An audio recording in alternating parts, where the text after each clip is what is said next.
ஒரு பெரிய பசுமை நிறைந்த கிராமத்தில் சின்ன குதிரை ராஜு இருந்தது. அதற்கு ஓடுவது ரொம்ப ரொம்ப பிடிக்கும். ஆனா ஒரு பிரச்சனை, எப்போது ஓட்டப்போட்டி நடந்தாலும் ராஜு கடைசி இடத்தில்தான் வருமே. பரவாயில்லை, அடுத்த முறை நிச்சயம் ஜெயிப்பேன் என்று நினைத்து மீண்டும் மீண்டும் பயிற்சி செய்தான். ஆனா போட்டி வந்தால் மீண்டும் தோல்வி, மீண்டும் கடைசி. ராஜு ரொம்ப கவலையில் இருந்தான். நான் எந்த நேரத்திலும் ஜெயிக்க மாட்டேனோ என்று மனம் தளர்ந்தது. ஒரு நாள் பழைய அனுபவமுள்ள முதிய குதிரை தாத்தா வந்து கேட்டார், ராஜு, ஏன் தலையை குனிச்சிருக்கே? ராஜு அழுது கொண்டே சொன்னான், நான் எவ்வளவு ஓடியாலும் ஜெயிக்க முடியல தாத்தா. அதைக் கேட்ட தாத்தா சிரித்தார். ராஜு, வேகம் மட்டும் போதாது, நம்பிக்கை, ஒருமுகத்தனம், சரியான பயிற்சி, அதுதான் குதிரையின் உண்மையான சக்தி. அந்த நாள் முதல் தாத்தா ராஜுவுக்கு ஒரு திட்டப்படி பயிற்சி கொடுத்தார்.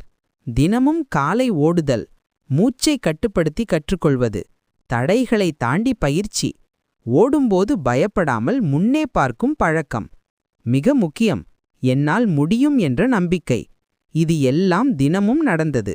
சில நாட்களில் ராஜு வேகமாகவும் வலிமையாகவும் தன்னம்பிக்கையுடனும் மாறிவிட்டான். புதிய போட்டி நாள் வந்தது. எல்லா விலங்குகளும் காத்திருந்தனர், இந்த முறை யார் ஜெயிப்பார் என்று. அம்மா குதிரை, தாத்தா குதிரை, காட்டிலுள்ள எல்லோரும் ராஜுவைக் கண்டு உற்சாகப்படுத்தினர். போட்டி தொடங்கியது. ராஜு வேகமாக ஓட காற்றே முந்த முடியவில்லை. பாதியில் சோர்வு வந்தாலும் தாத்தாவின் வார்த்தை நினைவுக்கு வந்தது, என்னால் முடியும்.